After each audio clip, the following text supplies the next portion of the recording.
How to remove your profile picture on TikTok on Android. This tutorial shows you how to take down your profile photo in just a few steps. First, open the TikTok app on your Android device. After that, tap on your profile icon at the bottom right of the screen.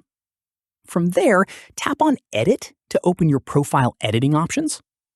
At this point, tap on your profile picture to open the photo options.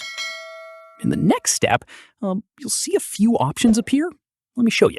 Look for the option that says Delete Photo or Remove Photo and tap on it if available, but as far as now, there is no such option yet. At this stage, choose a blank or plain image from your gallery and set it as your profile picture. This effectively replaces your current photo without needing a delete option. Following this, tap on Save to apply the change.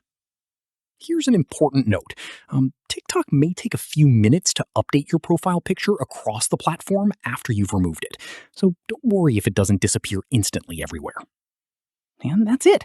If this guide helped you remove your profile picture on TikTok, give it a like, subscribe for more Android tutorials, and tap the bell icon for updates. See you in the next one.